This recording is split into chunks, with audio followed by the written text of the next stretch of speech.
Okay, here we go.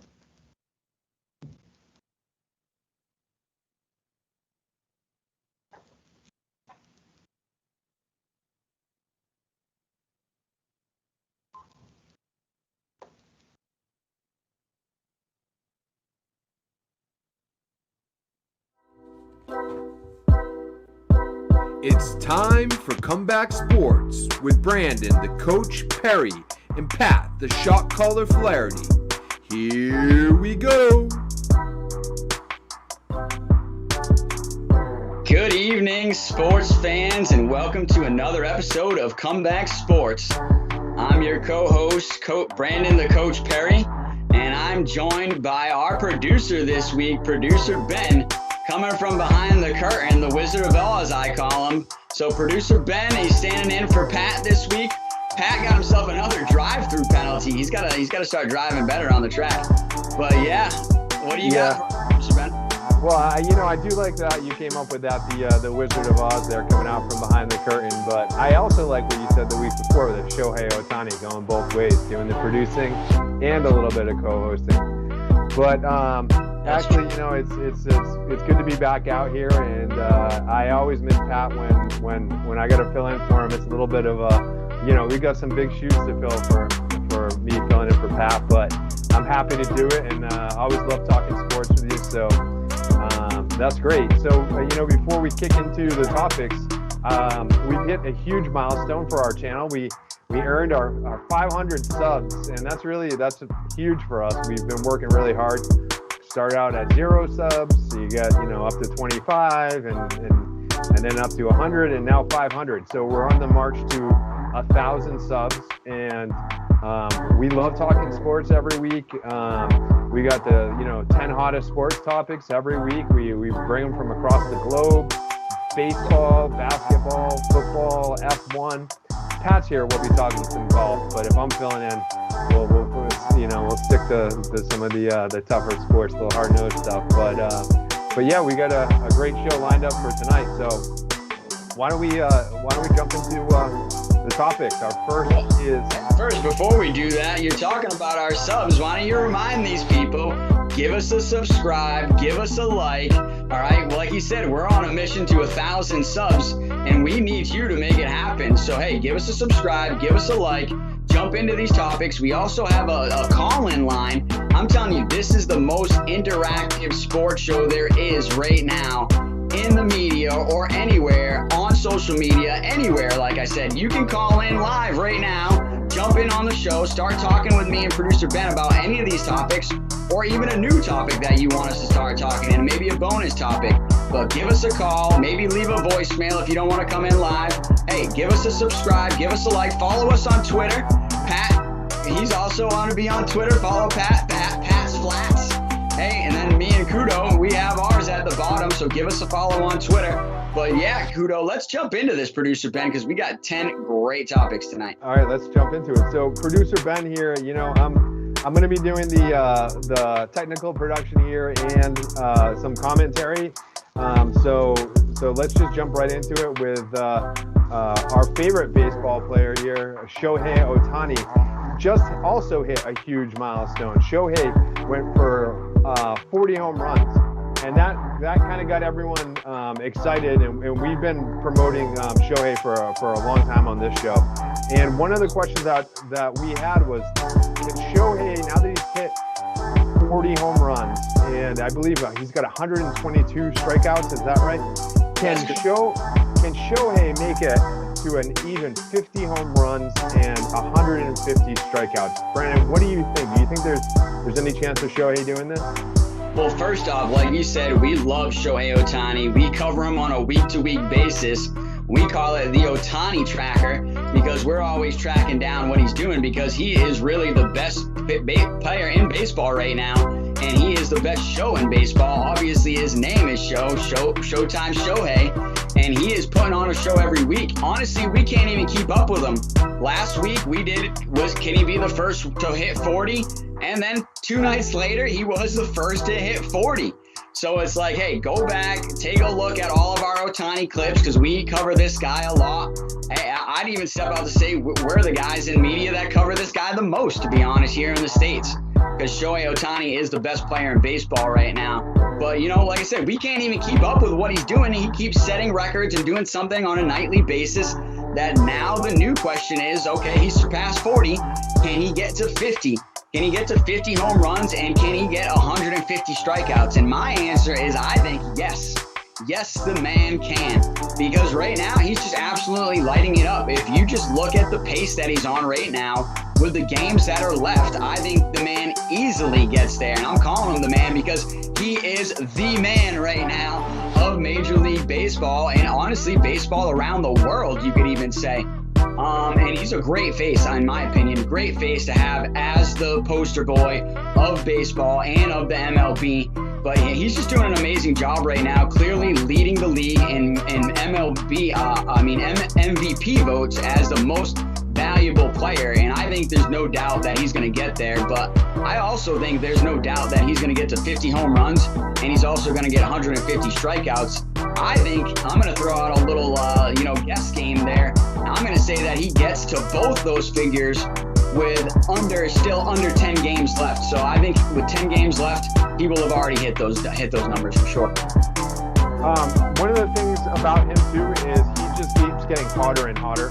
So basically the reason I say that is because the first half of the season he started out strong. I mean, he started out unbelievably strong.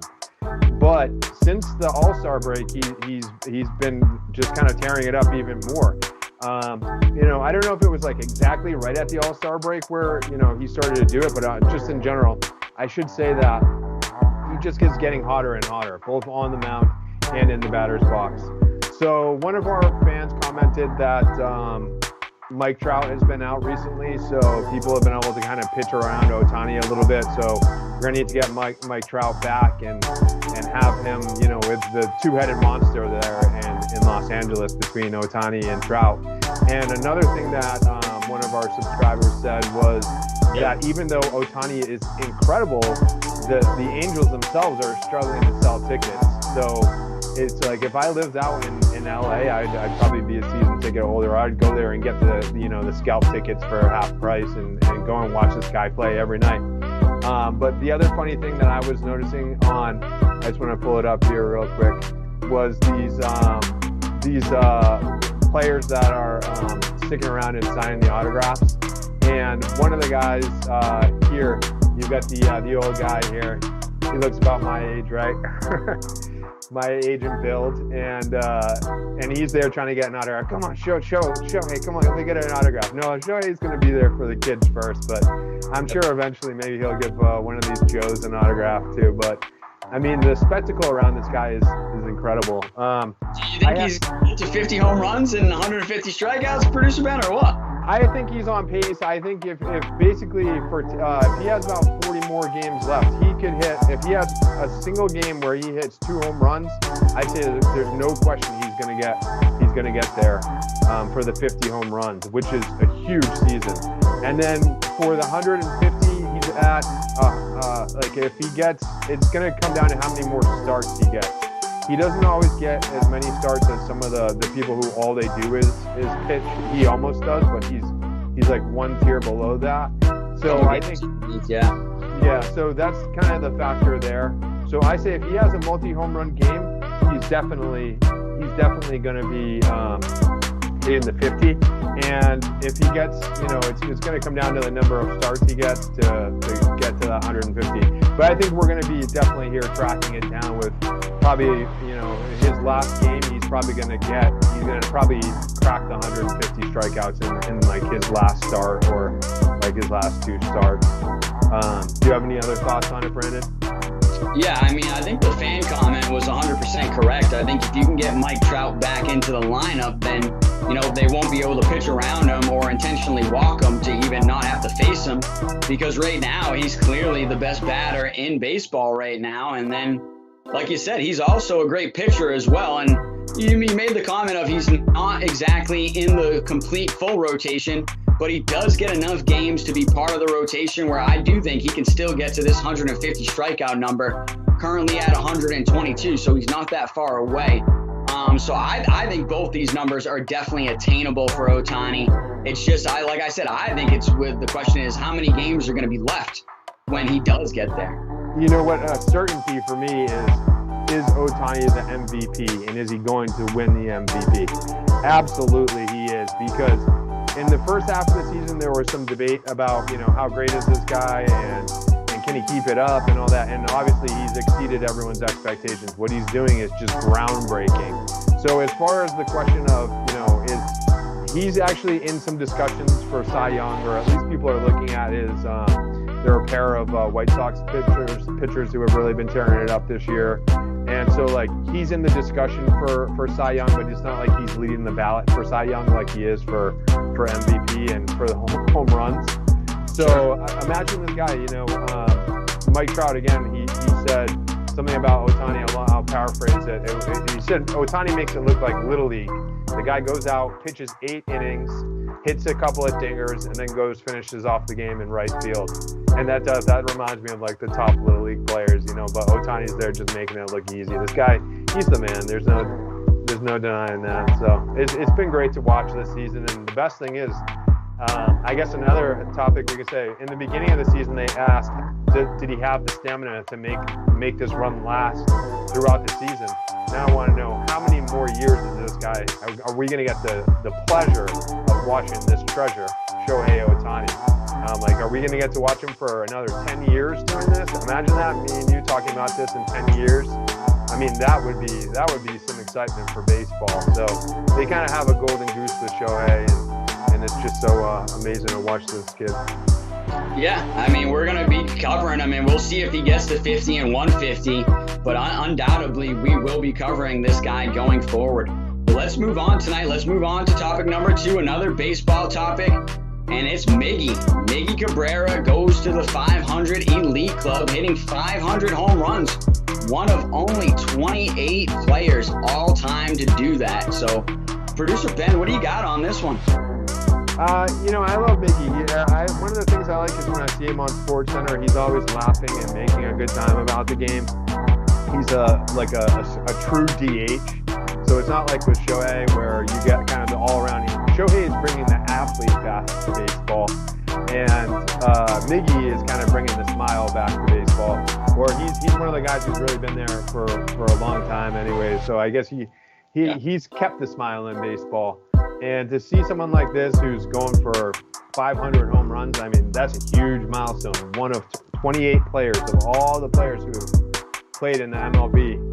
Miggy's now put his name in the books. So there you have it. What do you think about this? Yeah, I mean, undoubtedly, this is an amazing feat for any player to get to. I think it's just really one of those things where he's already pretty much checked himself to get into the Hall of Fame. One of only 28 players all time to hit 500 home runs. And I mean, he joins an elite club with some other amazing batters and amazing hitters and amazing players in Major League Baseball that they undoubtedly checked off their Hall of Fame ballot as well. And I think this exactly does it for Miggy as well. He's really one of the greatest players to ever play the game. And he's still got some gas left in the tank. Honestly, I still think he's got a couple years left.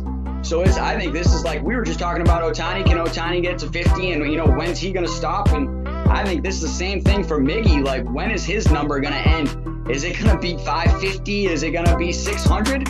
I mean, how many home runs does Miggy have left in him? But right now, this is just amazing. And I mean, this is one of those guys when, in sports you talk about a pure hitter or a pure shooter. And this is definitely a guy that is a pure hitter. Just, easily swings the ball. Doesn't even actually look like he's swinging for power, but he's just making great contact, great tempo of the swing, knows exactly where he wants to place the ball, and most times it's out of the park. And he just did it again just this week and racked up number 500. And I just think it's an amazing feat, one that, we definitely had to cover on this show. One of the things that was cool about that 500th home run too was they were kind of showing before he hit it, there was a fan out there in right field and who had the sign, and man, he put it like probably about 15 feet from their sign, calling for number 500. So that was pretty cool to see, and it's always good to see moments like that in baseball. So it's good stuff. Why don't we move on? Man, I mean, I just want to say one more thing. Honestly, I think it's like one of those things where I don't know if the Detroit Tigers have any player statues, but they might want to start putting down the base for the Miggy statue because he definitely deserves one in Detroit. Yeah, absolutely. Yeah, I love that. So let's go ahead and move on to topic number 3, where we're talking about some of the QB battles in the NFL. And one of the most talked about battles is Justin Fields versus the Red Rider, Andy Dalton. And oh man, this one is an easy one for me. But why don't we have you kick it off, and then I'll kind of give some thoughts on this too. I mean, I think this is a great QB battle to watch right now, but I don't really see it as much of a battle from what I've seen currently in practices and what I've seen in the preseason games. Right now, it undoubtedly looks like, to me, Justin Fields is QB number 1. And rightfully so. He deserves it from what he's putting out product-wise on the field and in practice right now. He's the one that's more consistent. He's the one that's coming up with the bigger plays. And guess what? He's also the one that can do it with his legs. Andy Dalton can barely move the pocket, is certainly not going to rush for many touchdowns, but guess what? Justin Fields is a guy that can move the pocket with his legs, can throw on the run, very accurate inside the pocket, but very accurate outside the pocket on the run as well. But he can also, if your defense breaks down and you don't cover him, he can also run the ball and score you a touchdown like we saw him do in his second preseason game. Or actually, I believe that was his first preseason game. In second preseason game, boy, did he take a big hit. And so they've got to do a better job of protecting their quarterback, especially their rookie quarterback going into the season here. But I also think he bounced right back up and proved that not only is he a great athlete and a great quarterback, but he's extremely tough. And I think it was one of those, hey, welcome to the NFL type moments, and he took himself a really big hit, bounced right back up and was ready to continue on and play the game at a high level. And so I think that showed all of us a lot that his toughness is there and his leadership skills are there as well. But I don't know. I just haven't seen enough from Andy Dalton to say that he could be the starter here. And I know Andy's come out and say, hey, it's my time. And he's trying to be confident and he's trying to take the reins here. He's trying to say all the right things. But you can say all the right things, but you've also got to do all the right things. You know, talk is cheap, especially in professional sports. And Justin Fields is the guy that right now is bringing all of his talk to the field and doing all of his talk with his legs and with his arm and with his pads and with his helmet right now on the field. And undoubtedly, like I said, I think you've got to name this guy as your starter and QB number 1. We've seen a couple other teams just today name their starter, as in the Broncos naming Teddy Bridgewater as their starter. So we're starting to see it happen as the starters are getting named. You know, Trevor Lawrence was also just named the starter in Jacksonville. So I think it's time where, hey, I think if I'm Matt Nagy, I go ahead and I say it's Justin Fields' team going forward, and we're going to see what he can do in his rookie year here. So one thing, Brandon, I just want to mention now, I'll probably end up cutting this. I've had the Comeback Sports theme playing. I forgot to turn it down. So we're going to have some background music for our show. How do you think that's going to... We're going to see what he can do. Man, it's a little distracting, but... Yep. The man behind the curtain. Man, all right. Well, let's fade that music down. It actually doesn't sound like that bad, but it's. I'm gonna fade it out now. Here we go. DJ and producer. Live show. It happens. But what do you got on Fields and Dalton? So what I think about Fields and Dalton is basically, I don't understand why you keep the Ferrari in the garage. I mean, you got Dalton he's a kind of a older quarterback. He's a little bit washed up. He's a bit of a journeyman. Well, I mean, not like the definition of a journeyman, because he had a pretty solid career with the Bengals. But you know, now he's over with the Bears. I don't understand why a team will do this. So some people will say. One of the comments I heard was, you know, do you care more about this season or more about the franchise in the future? But I don't see how those are mutually exclusive at all. I think that Justin Fields is the best for the future, and he's best for right now. How could you possibly say that, you know, playing him this year is somehow going to set back his career? I guess maybe sometimes people think if you get a young quarterback, you draft him and then you put him into the game too soon, that you could have some sort of a detrimental effect on his performance. But I just don't see it. This guy is game ready right now. So if he's ready to play, what's the point in holding him back? I mean, he's got the arm, he's got the smarts, he's got the legs, that's for sure. Andy Dalton, I guess the only thing I could say with someone like Dalton is you could let him go in there and give it a try. But then once they start losing games, it's going to be too late for the season. So I guess it's just kind of if you want to try to play psychologist, sure, you could put in Dalton and let him go. But if you want to play coach, if I'm coach, Justin Fields has got to start week 1.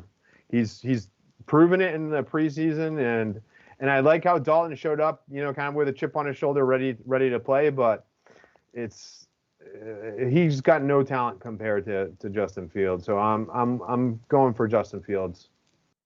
Yeah, me and you talked about this earlier in the week with being like, hey, you've got the veteran quarterback and you've got the rookie, and there's two different views here you can go with. And so I see what the fans are saying, some of the fans, with being like, hey, we've got the veteran and we're afraid to go with the rookie, but it's really depending on what rookie you have, in my opinion. So here's the thought with going with the veteran first. You go with the veteran because, he's that guy. He's more proven. He knows what he's looking for. He's been in the NFL. And the thought process is, if you go to the rookie, you might not be able to go to the veteran because you've kind of upset him at that point. But this is professional sports, man. This isn't about feelings. It's about, what have you done for me lately and getting wins and championships. And like I said, I think the other view of it is you look at it, like you said, we've got our franchise quarterback now, hopefully for the next 10 years. Now's the time to develop him. Now's the time to put him in. Now's the time to let him get all that experience so he can become the veteran quarterback, and he can become the veteran quarterback within a couple of years because he's got all that experience. And I'm telling you what, nothing speaks for game time experience, especially in the NFL and especially playing quarterback. So I think you're right. I think it's time to pull out the Ferrari and let it drive off into the sunset and control the franchise. And that's Justin Fields. And I think he's ready to go, honestly. And I think his leadership skills are right there as well. With, he called out the fans even saying, hey, it's not helping Andy play better when you just boo him and boo him nonstop. And then when I come into the game, you cheer. So it's I hope Nagy will get the picture, though. I mean, come on, guy. Imagine being a Bears fan and having to sit through this. I get it. No, I totally get it. But I think even if he doesn't mean that, the way that he came out and said it was showing the leadership to show the city that he is a mature quarterback. He's actually the guy that's ready to lead the franchise, be the face of the franchise. And like I said, he's already talking to the fans, and clearly they want him. They're cheering for him. So I do think you got to go with Justin Fields as QB number 1. But let's move on. Let's move on to another QB battle. And I know that one that you've got plenty to talk about. But, hey, let's try to keep it under control here, QB Ben, and talk about the actual battle between Mac Jones and Cam Newton. But I guess the real question here is, if you are Bill Belichick or, hey, if you're Robert Kraft, how long do you wait before turning over the franchise to Mac Jones? Well, this is a tough one because I think what happened last year to Cam, he came in and I had high hopes for Cam, but he missed the preseason last year. He came in a little bit late, but he got off to an incredible start. And he was on fire in the first couple of weeks, and then he came down with COVID, and he missed obviously some games. He missed some practice, and ever since then he was kind of not a full shell of himself, but he never really got back on track, and we had a bad season last year. And meanwhile, over in Tampa Bay, Tom Brady won the Super Bowl.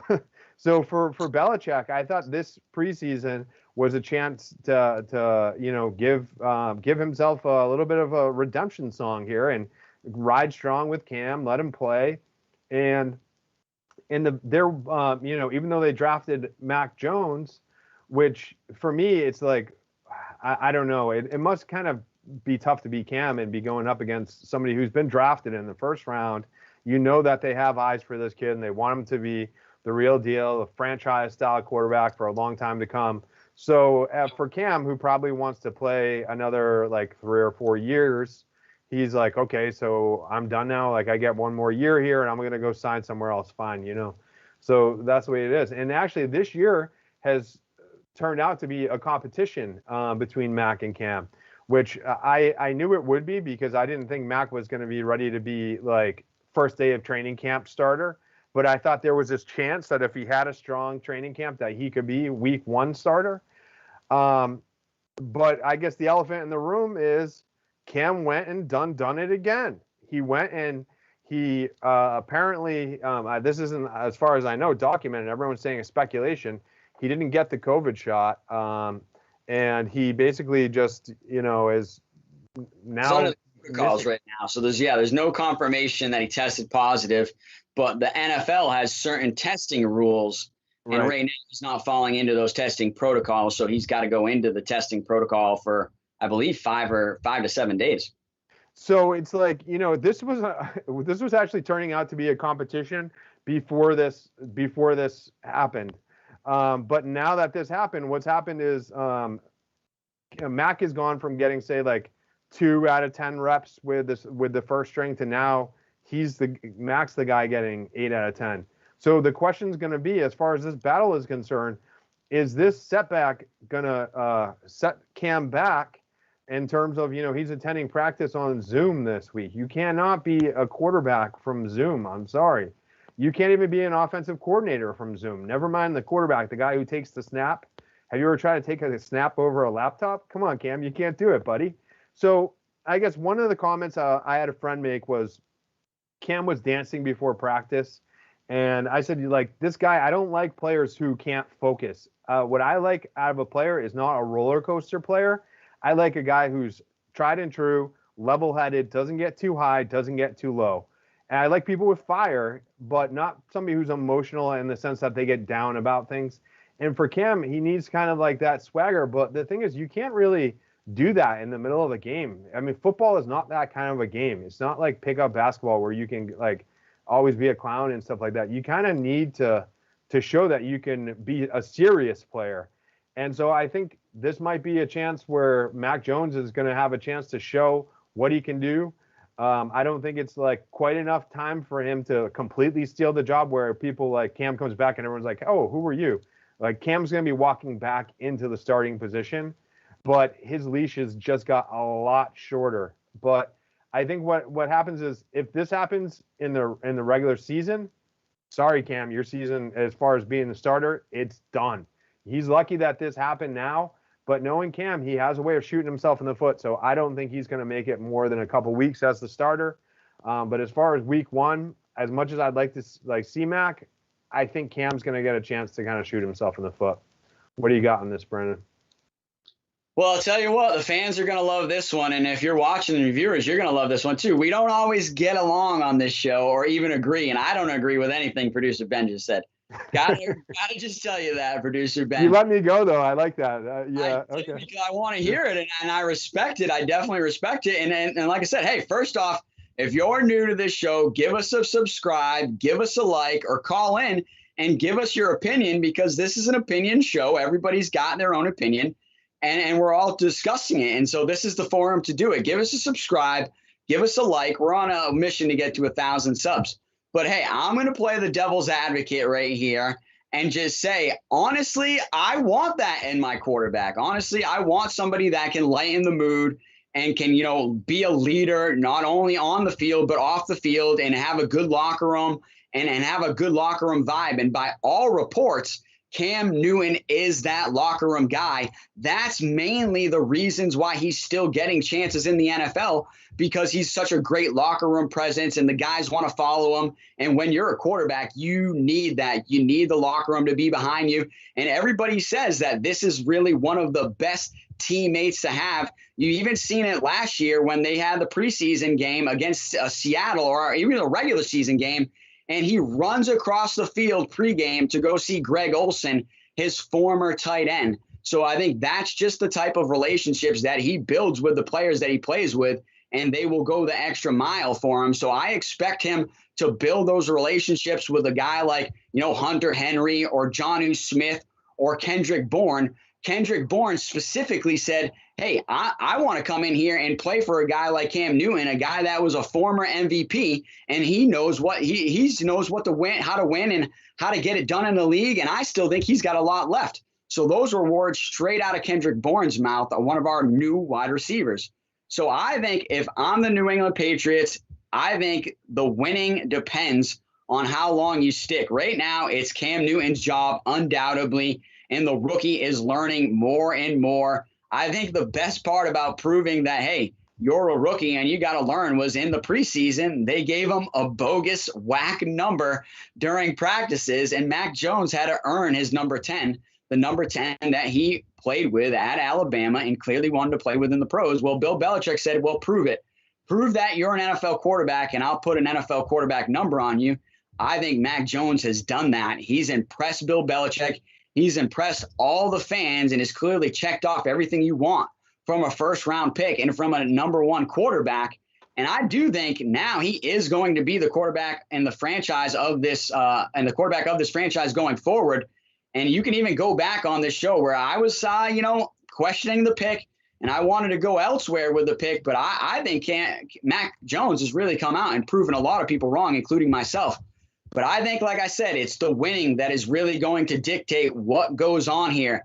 If Cam Newton can come out and get a couple of wins here, I think it's his job the rest of the season.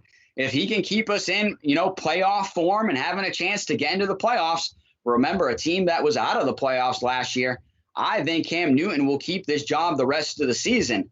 But if we're about 6 or 7 games through and the season's not looking too good and we're maybe at 500, I do think you'll look to see this team get handed over to the rookie Mac Jones and see what he can do for the rest of the season. One guy who likes Cam Newton is N'Keal Harry. And that guy, he's been a bust, a huge bust. So, some people in the locker room might like him better, but how good is that going to go after they've lost the first 2 or 3 games? So, as a Pats fan, I hope that Cam is the Cam of old. I hope we, see Super Dab Cam, but from the days of the Panthers. But for me, it's I just don't see a player who has he seems to be a little bit too emotional as a player, and for me that does not bode well. So I have more to say on this in the the sad thing is, we'll have Pat back here next week, so I won't even get to say I can keep arguing about this, but don't be surprised if I call in that number and give you guys a little bit. I don't want to have to say I told you so, but I am not above it if it comes to it. I'll be waiting for it. Good stuff, man. Good stuff. Do we move on to the next topic? Yeah, let's move on. This is a good topic to go to. All right. So next topic, we have the New England Patriots, led by the owner, Robert Kraft, as always, have sent aid to Haiti. It seems like, the 48-hour or 24-hour news cycle in this country, things are forgotten. And sometimes, you hear they have huge earthquakes, major problems in Haiti, and you kind of, forget about it and move on to other things. But Robert Kraft actually sent a huge amount of aid, sent doctors, sent nurses, and it's kind of done a lot of this sort of stuff between, getting masks for people early in the pandemic. He's getting jackets for the homeless here in New England. And now he's helping out the Haitian people. So what do you got on this, Brandon? Yeah, no, I think this is a great feel-good story, one that I definitely wanted to cover. Not only that it's our hometown team doing a great thing, but it's an NFL team, I think, leading from the front and being, socially responsible, which I wish I would see more franchises doing in all sports, including the NBA and the NHL. And more NFL teams just being the leader of their community and stepping up with their money and putting it forward to help the community. I think the Patriots are the number one team doing that in professional sports right now. And this is just another way of them doing that. And like you brought up, during the pandemic, Robert Kraft sent a plane over to China to collect KN95 masks and bring those back. And I think those were hugely needed. Not only here in Boston, but we also sent a shipment to our friends over in New York City that were in desperate need of more supplies. So I think that was a great move by the New England Patriots. But then, hey, now we fast forward to 2021, and there's a 7.2 magnitude earthquake in Haiti, and Robert Kraft and the Patriots step up yet again to send a plane full of aid, food, water, medical supplies, doctors, and nurses to Haiti, and they did it fast. I mean, within a few days after this earthquake, the Patriots already announced that, hey, we are going to be sending aid, and we're going to be sending it as fast as possible. And that plane has already took off and landed in Haiti, and those people are getting the aid that they need. And I'm just super proud to say that this is the New England Patriots and our hometown team that is stepping up to lead the way, not only here in the United States, but globally, to be able to help people in need. And I'm just super happy to see it and super proud. But I am calling on more professional sports teams to have more social responsibility and to step up and to do the right thing and to help more people. Yeah, I mean, Robert Kraft has done a great job around here, and he's done a great job in leading the fight against anti-Semitism, against homelessness. And the New England Patriots, when he bought the franchise, he turned it around. I mean, from upgrading the stadium, and when he brought in Drew Bledsoe, even, Bledsoe and Parcells, he got Parcells. I mean, this was all part of the legacy of Kraft, and I think he just continues to impress people. He's had like a setback here or there in the media, but in general, he kind of shows that he's got a heart. So I give him a lot of credit.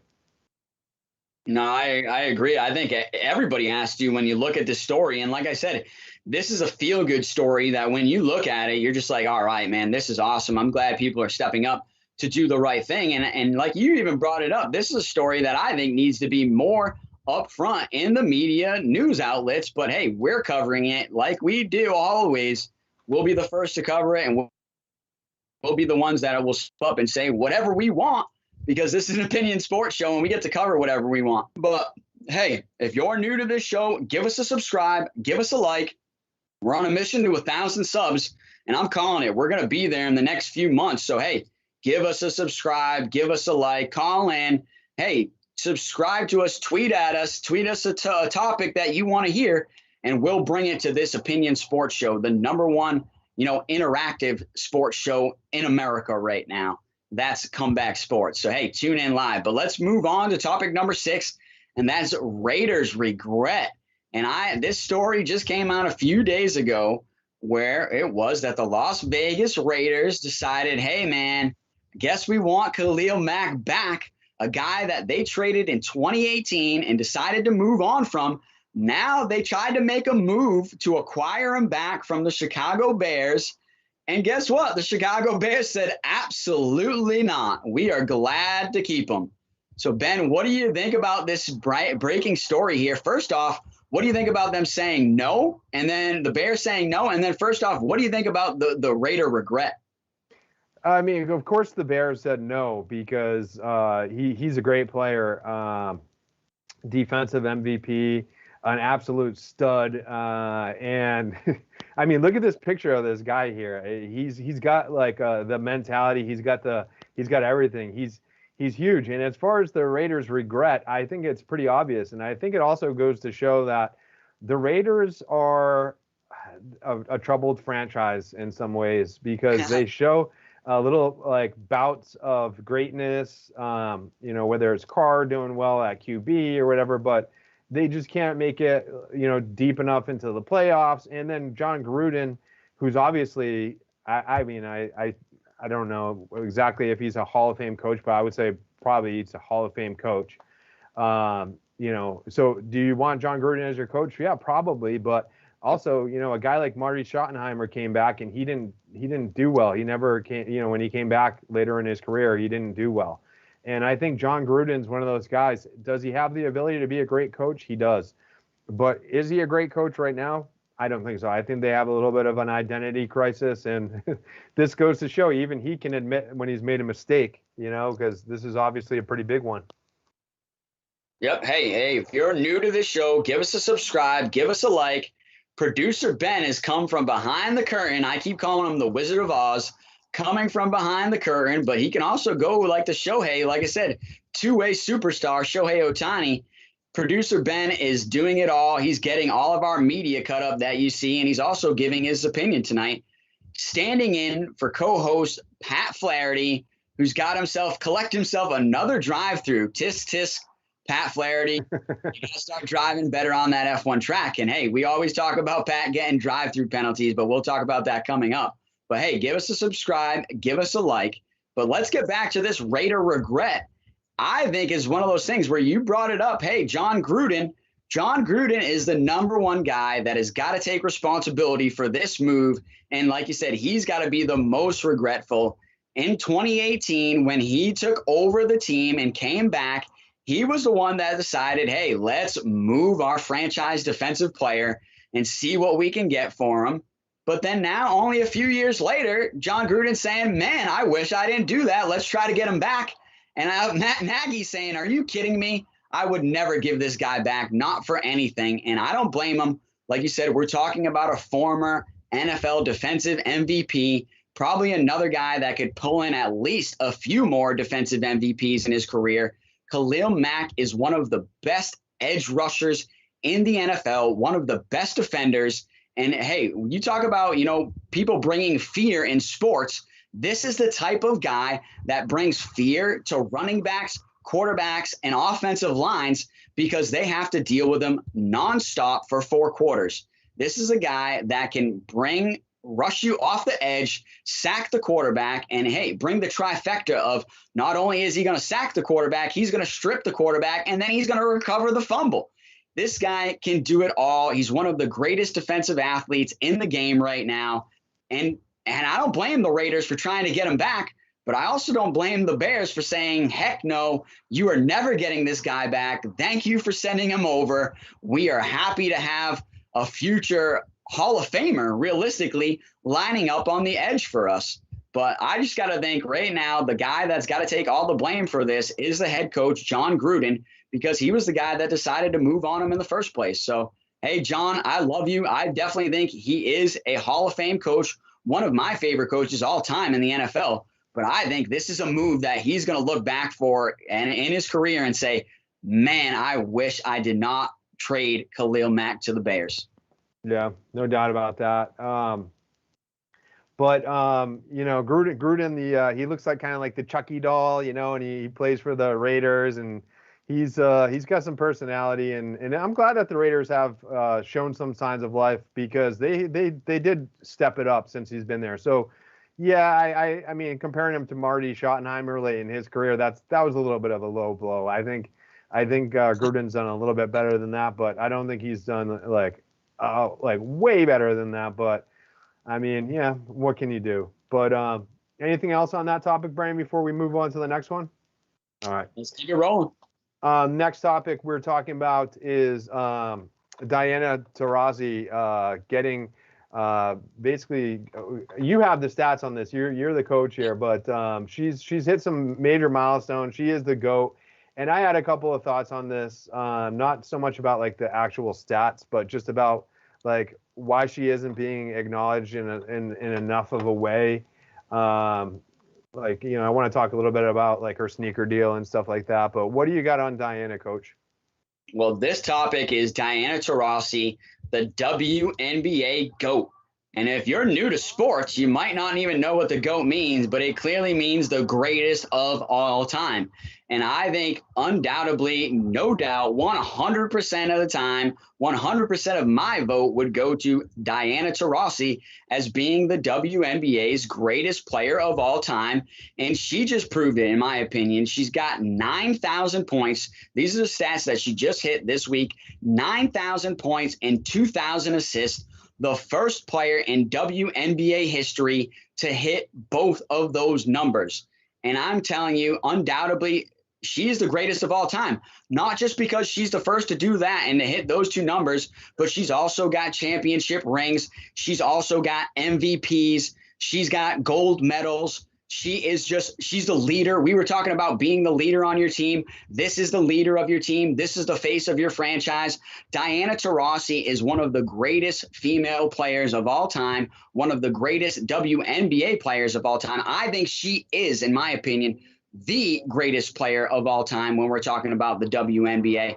And, there's another person that you could bring up in those conversations. Sue Bird is very close, but I've got to go with Taurasi here based off the stats, the MVPs, the championships, the gold medals, and she's still got a lot left in the tank. I mean, we're talking about her like in comparison, I think she's like the LeBron. She's like the LeBron of the WNBA, a veteran player that's still got a lot left in the tank, many more years of greatness left. Just like LeBron James, Diana Taurasi has got it all, man. She can do it all. She's a great player. And I think, like I said, if I've got to vote for the greatest of all time, it's got to be her in the WNBA. And she's just proving it day after day, in my opinion. Mm-hmm. A UConn player, too, as well, producer Ben. A UConn player locally for us out of New England. She came out of UConn and is just lighting it up year after year. One thing that I don't understand is a lot of times it's sort of like money and recognition, like the market decides a lot. So, but Yep. what I'm curious about is with her shoe deal. Is this right? She's got a shoe deal like underneath LeBron's like shoe deal or something like that. Like she does not have her own shoe deal, and she should have a whole line of sneakers. And I'm wondering like what's it going to take? And I was just kind of looking on what people are saying. Like here's one person. This was from a few months back, but basically saying if you don't give Taurasi a shoe deal before she retires, you can disappear forever. That's tweeting at Nike.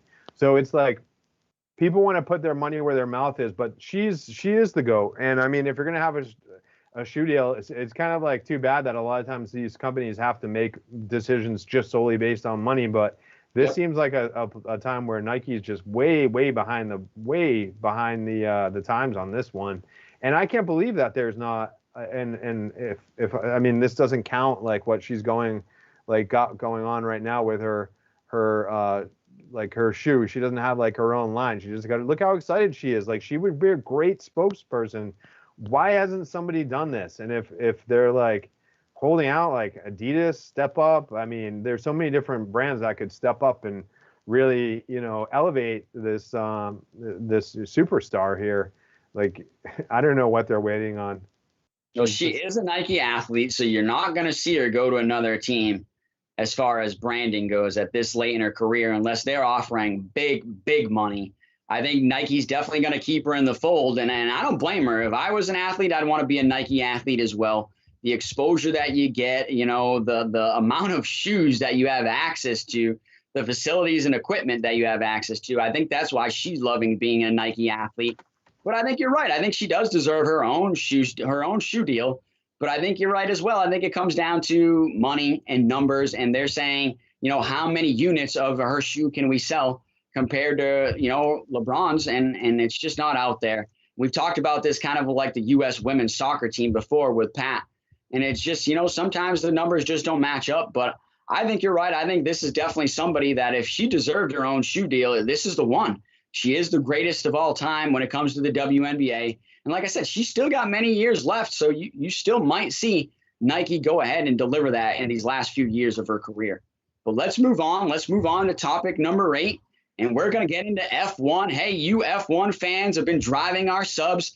Keep it up. We love you from all around the world, all of our subs here. But give us a subscribe. Give us a like. We're on a mission to 1,000 subs.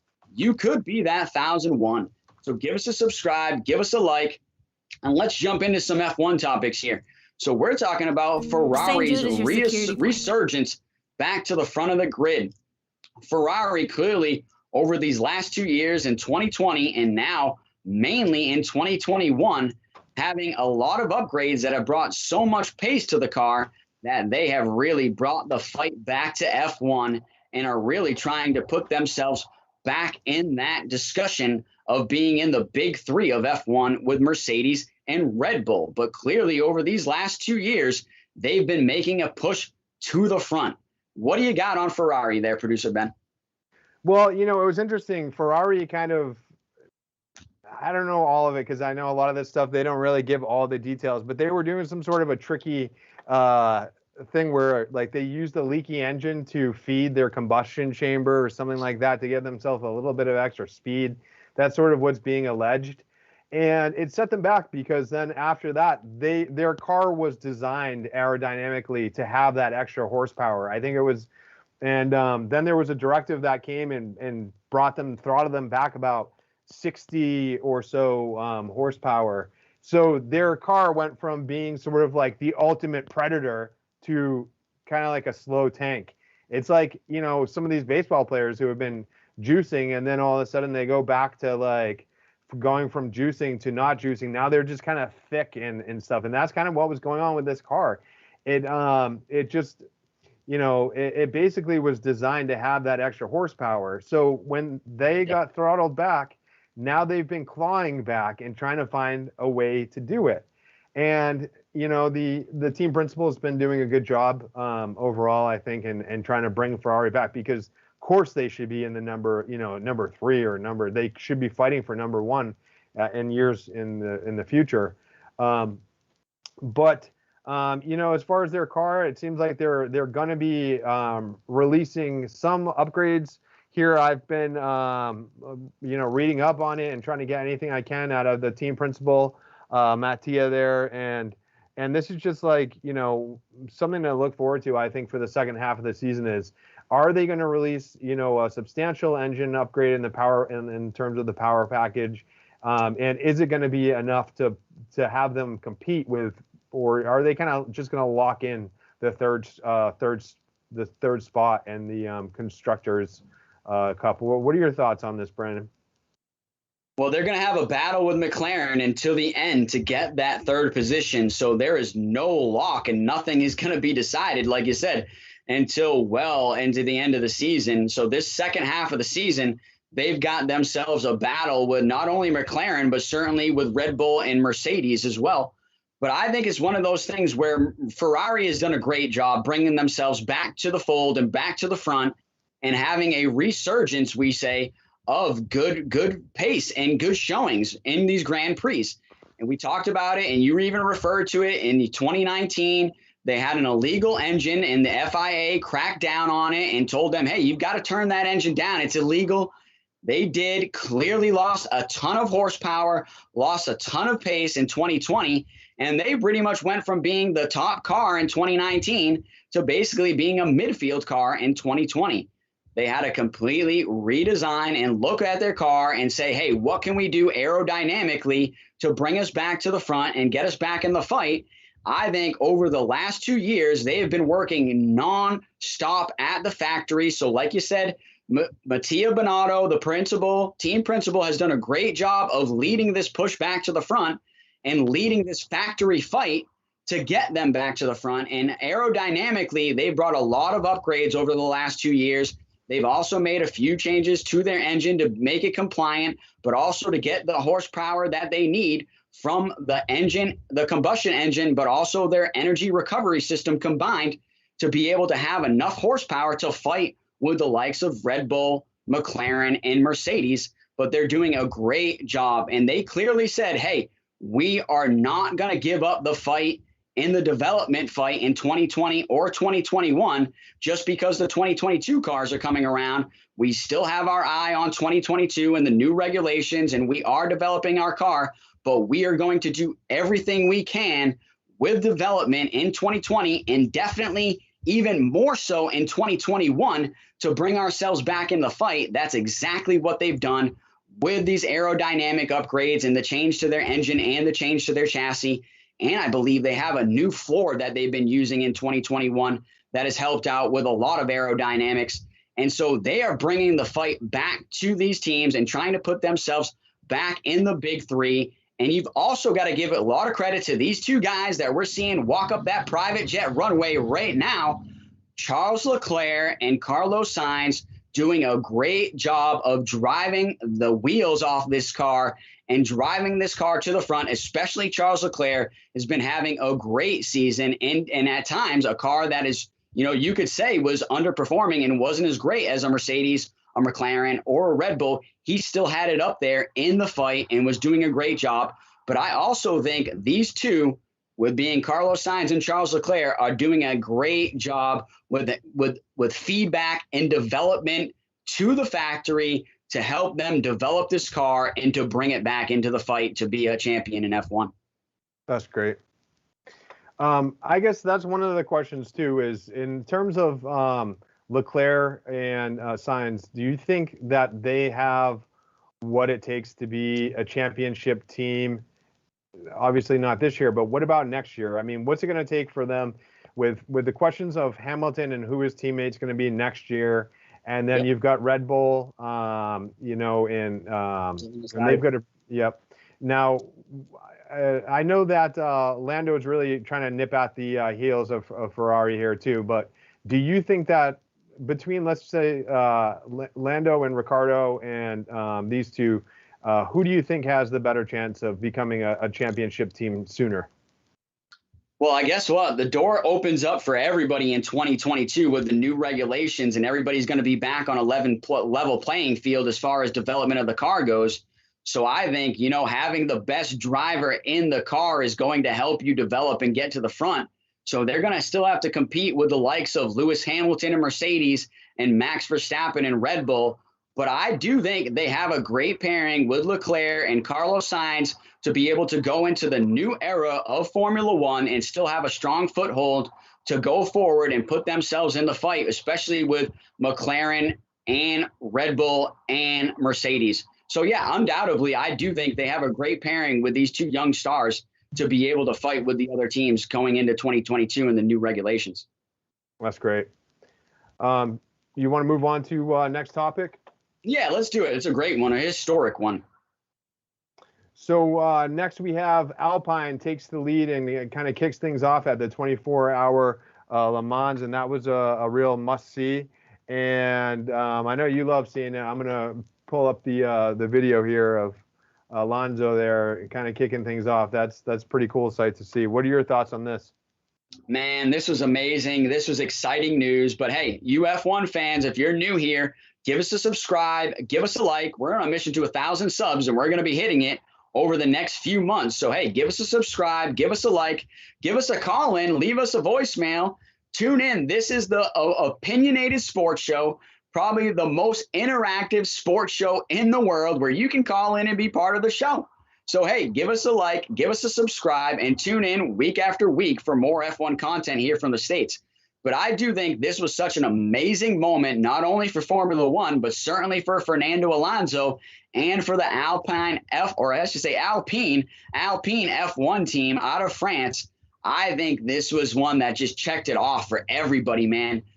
Such a historical moment, having a current generation F1 car go around one of the most historical and famous tracks in the world, the track at Le Mans and the 24 hours at Le Mans, to be, like you said, kicking off the show. And what a way to kick it off with a French company in Alpine having their F1 car on the grid, racing around with their number one driver, Fernando Alonso, one of the best drivers on the F1 grid, former F1 champion, driving the current gen car around this track. And if you haven't seen the video, it is a must-see. Go and watch it on YouTube. You're on YouTube right now. Hey, give us a subscribe, give us a like, but go check this video out of Fernando absolutely tooling it around the Le Mans track.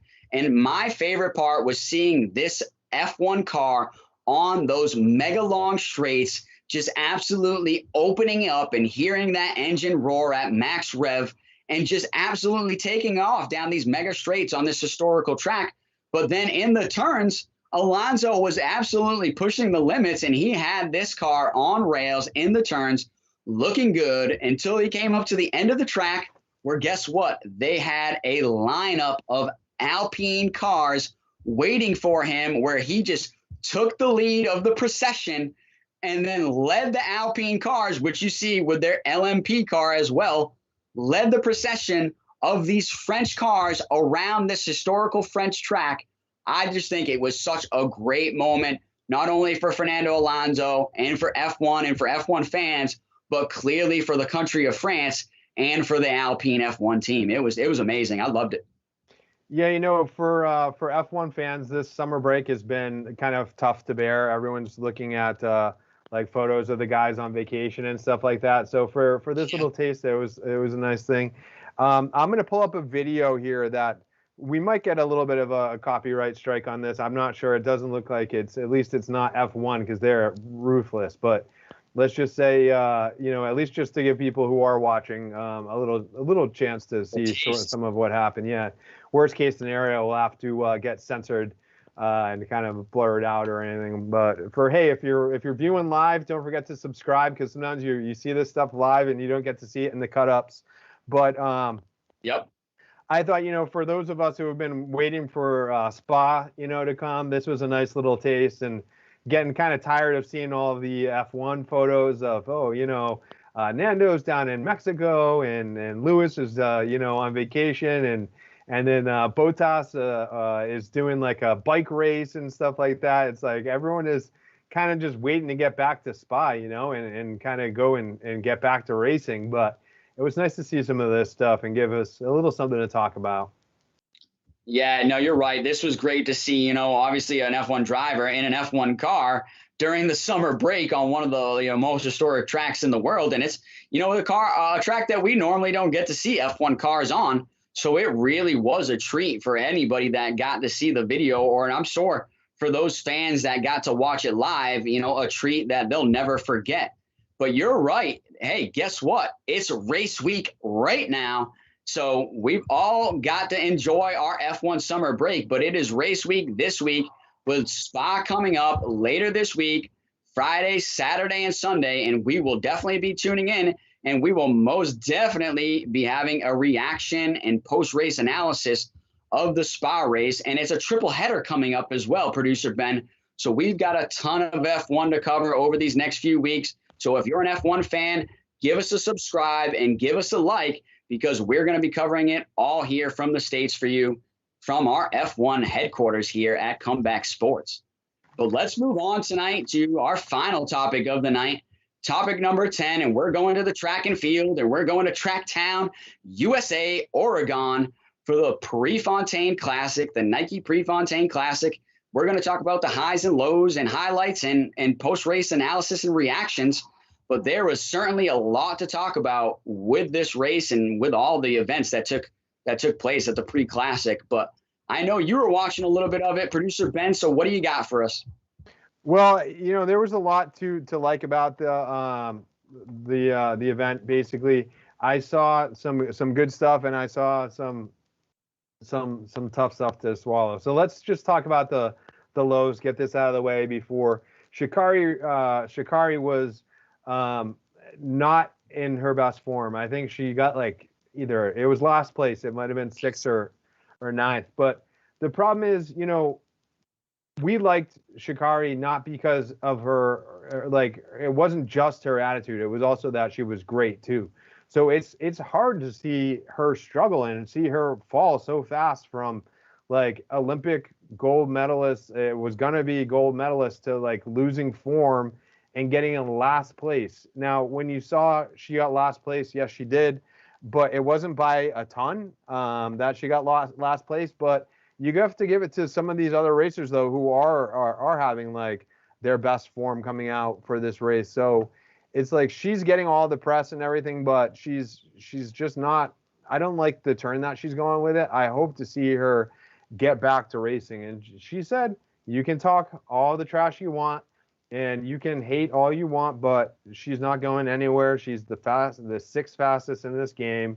But I was much more impressed with a thing Moo or she ran an 800 and she won it by a lot. It was not even close.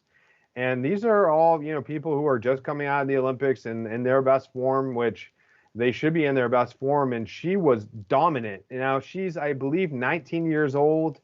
I could be wrong about this because I'm just starting to know her just like a lot of people, a freshman in college, I think. And I think she's going to be a person, like, if you were to ask 3 months ago who's going to have like a bigger career between Sha'carri and a thing, you'd think probably Sha'carri. But now it's like I hope Sha'carri can bounce back, because what we saw out of a thing was like very impressive. But with Sha'carri, it was like not so great. So, what's your take on this? I love the Prefontaine Classic. Love watching it every year. It's one of the greatest meets in track and field, one of the best meets in the Diamond League. And if you're new to track and field, the Diamond League is basically the professional league for track and field, where they go, they get paid to run, they get paid to win. So you have all the best athletes showing up to these Diamond League meets, and the Nike Prefontaine Classic is on the Diamond League circuit. So I love watching this meet every single year in Tracktown, USA, which is in Oregon at the University of Oregon, and one of the best track facilities in America. But I loved the meet. I really did. I enjoyed watching all the meet. I enjoyed watching the women's 100. Like you brought it up, it was a high and a low, in my opinion. So let's bring up the low, like you said, with Sha'carri Richardson just not showing up and not having a good race. In my opinion, as a coach, clearly she just did not train over the last 4 weeks and lost a lot of her top end speed, which a lot of young athletes seem to think we can just jump in and show up and race.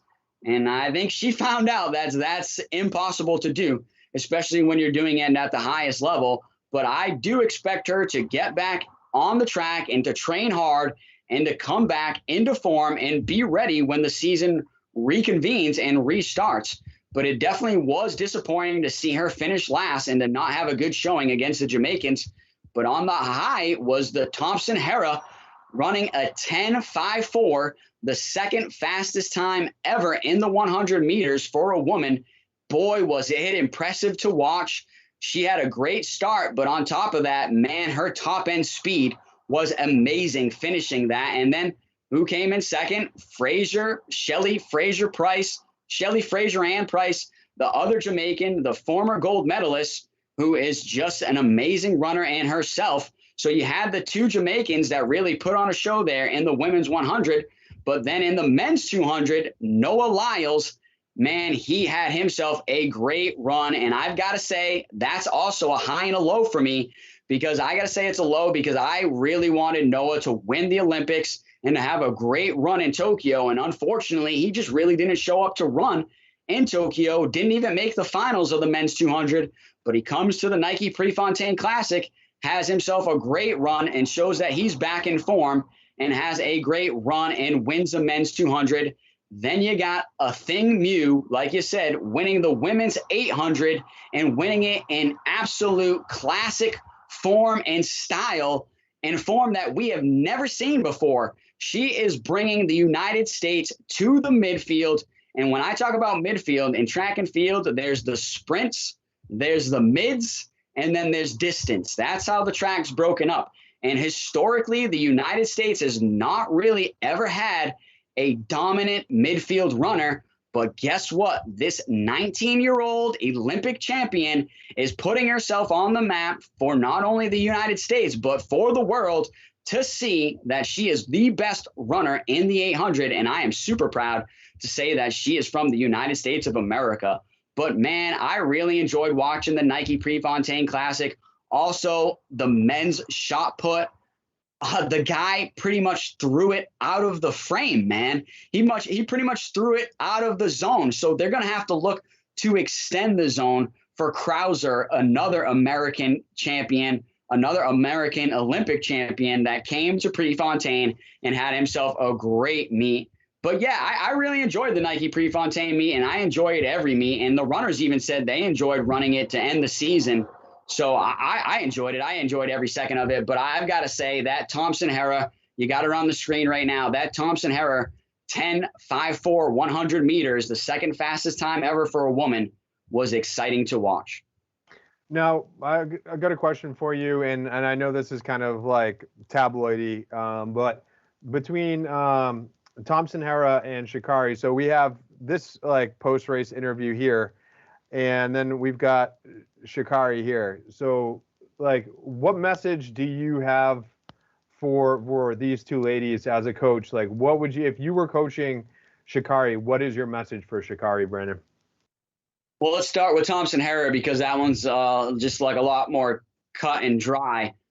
She had a great interview, and both Jamaicans did. Shelly-Ann Fraser-Price had a great interview too, where both of them said they weren't worried about Sha'carri and they weren't focused on Sha'carri. They were focused on running their event and running their best race, and they feel like they put out their best race, especially Thompson-Herah, obviously running a personal best for her with a 10.54. So I think she's looking really good right now, and I don't think she needs much coaching on the track or off the track. I think she's doing a great job right now. Sha'carri Richardson, I just think that was just a young athlete being a little bit upset with herself and disappointed and frustrated.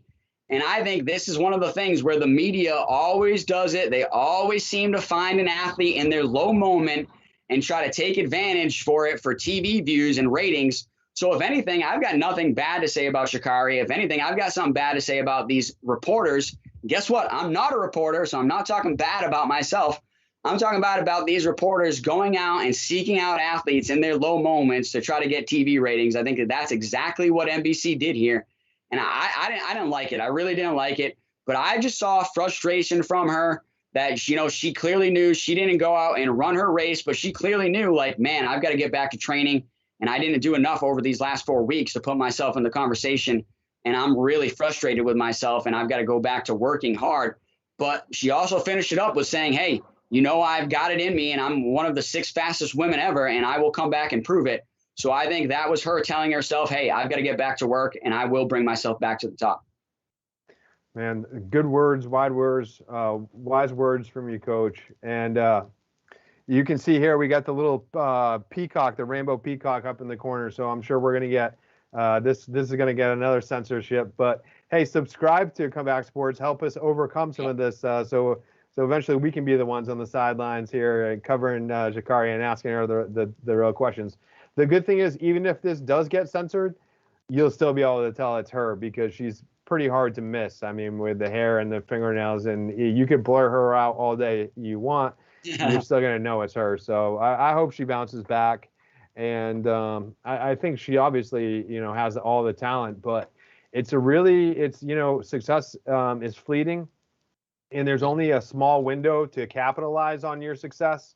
So I hope she bounces back, and now's the time to kind of do it. I don't know if there's any more like big races. I guess there are a few of the athletes were saying they had a couple more, like one more race coming up soon. So I don't know if she's got time to return to form, you know, before that. But this is tough to watch. But I hope she bounces back.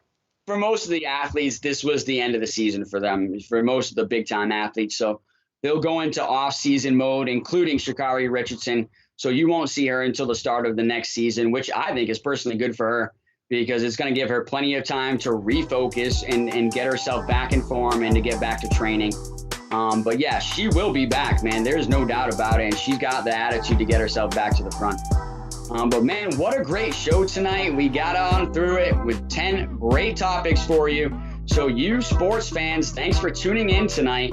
Producer Ben came from behind the scenes, behind the curtain, did a stand-in call for Pat Flaherty, who got himself another drive-through penalty for getting in Max and Lewis's way. Stay out of their way, Pat. Let them do the driving. Let the champions do the driving. Well, Pat Flaherty, we're looking forward to having you back next week on Comeback Sports. But Producer Ben, you did a great job as always. And as always, thank you, Coach. Fans, hey, give us a subscribe here.